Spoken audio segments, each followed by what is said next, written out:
Pada suatu sore, Yen dan Taehyung duduk di ruang seni. Yen menggambar sementara Taehyung membaca. Apa yang membuatmu takut, Taehyung? Yen bertanya tanpa menoleh dari kanvasnya.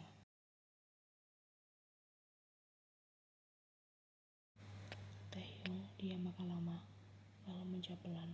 Aku takut kehilangan sesuatu sebelum sempat memperjuangkannya. Yen mengatakan kuasnya, kalau begitu mari perjuangkan ini. Apapun ini, sekacau apapun bentuknya. Namun hubungan mereka bukan tanpa gejolak. Pada malam ketika Ian resmi diizinkan pulang, ia duduk bersama Taehyung di altar rumah sakit. Koper kecil di samping kakinya dan udara terasa dingin menggigit. Kau akan baik-baik saja? Tanya Taehyung. Aku tidak tahu, tapi aku tidak takut untuk mencoba, balas Ian. Kalau suatu hari nanti mau kembali, bukan karena kambuh, tapi karena kau rindu, aku akan ada di sini.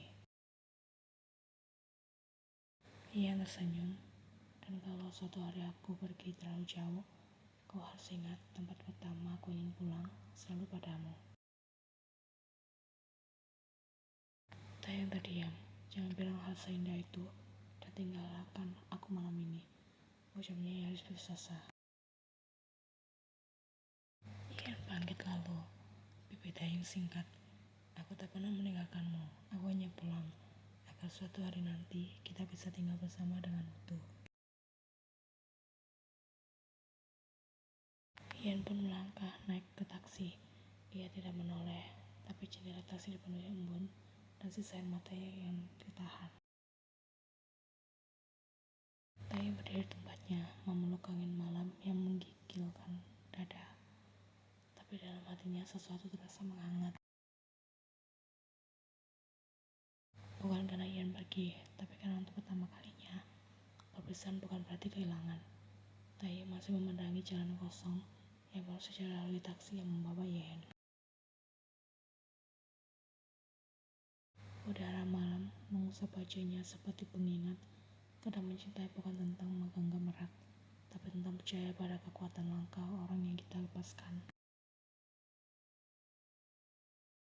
Sementara itu Ian menatap perjalanan kota Seoul dari balik jendela taksi. Lampu-lampu jalan memantul di matanya, menciptakan bayangan-bayangan samar yang menyerupai kenangan.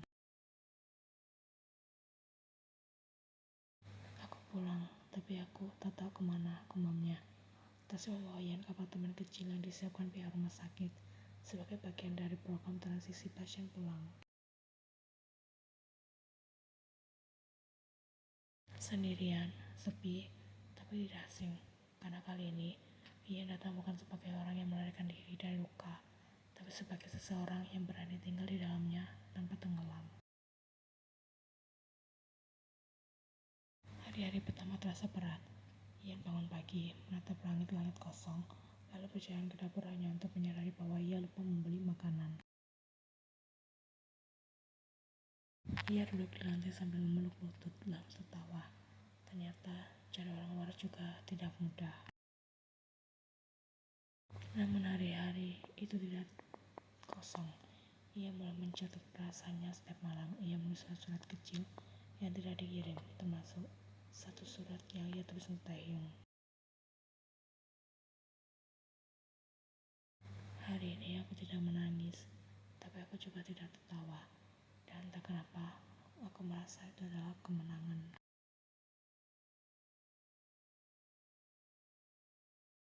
Taehyung kembali bekerja penuh waktu di rumah sakit. Tapi ia melewati ruang terapi seni, ruang taman belakang, atau bahkan lift lantai 5, semua terasa hampa. Suatu malam ia memandangi layar ponsel yang kosong, menulis pesan, menghapusnya, menulis lagi, lalu mematikan layar.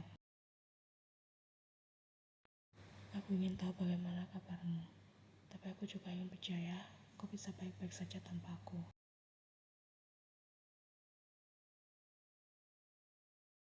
2 minggu kemudian Ian menghadiri sesi follow up terapi eksternal.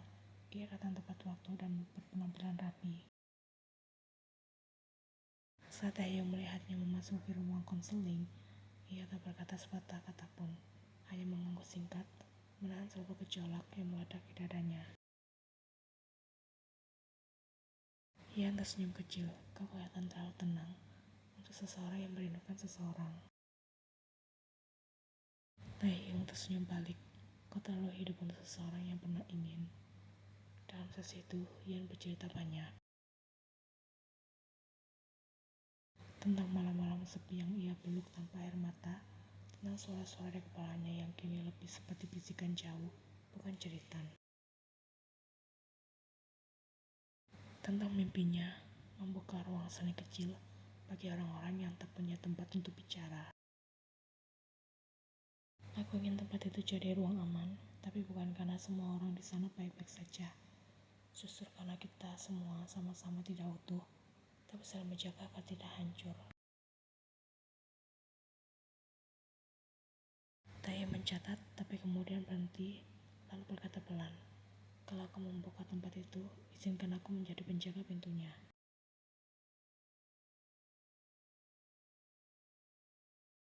Sore itu, saat Ian hendak pulang, hujan turun dengan intensitas ringan.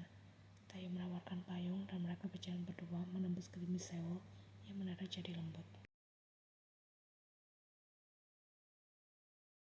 Aku takut Taehyung, takut apa? Takut aku mulai benar-benar bahagia. Taehyung menoleh, lalu bagaimana kalau aku bilang, aku juga takut tapi tetap ingin mencoba. Ian menatapnya, maka aku akan bilang, mari kita saling takut, tapi jangan saling pergi. Dan di bawah payung itu untuk pertama kalinya sejak semua luka mereka terbuka dan ditambah pelan-pelan, mereka saling menggenggam. Tanpa terapi, tanpa pertanyaan, tanpa diagnosa, hanya dua hati yang memilih untuk tinggal. Dan seperti itulah semuanya dimulai, bukan dengan janji, bukan dengan kata aku mencintaimu, tapi dengan menggenggam tangan. Sederhana, sunyi, tapi dalamnya seperti menambatkan kapal setelah pelayar di tengah badai.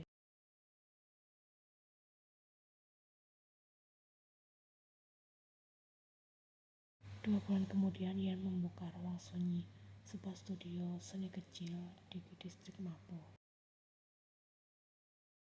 Tempat itu tak punya papan nama besar, tak punya pencahayaan mewah, tapi dari jendela kacanya, orang bisa melihat sapuan warna, potongan mimpi, dan potret luka yang digambar ulang menjadi keberanian. Taehyung membantu mencat dindingnya.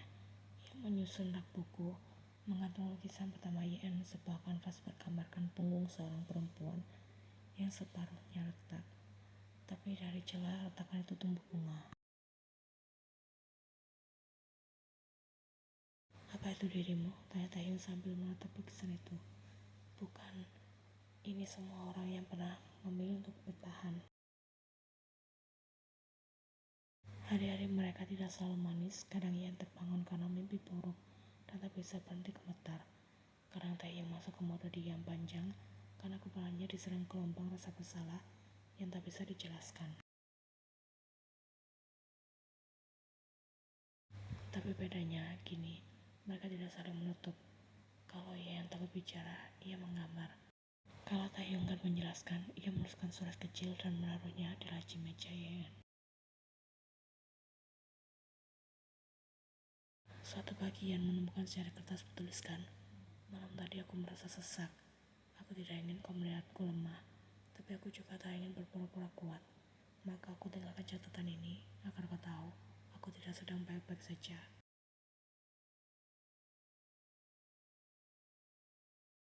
Dan malam itu Ian datang ke rumah Taehyung, tidak membawa apapun kecuali satu selimut dan teh panas.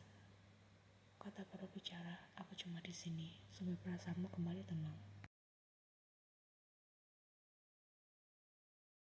Taehyung mulai menulis jurnal kembali, bukan untuk pasien, tapi untuk dirinya sendiri.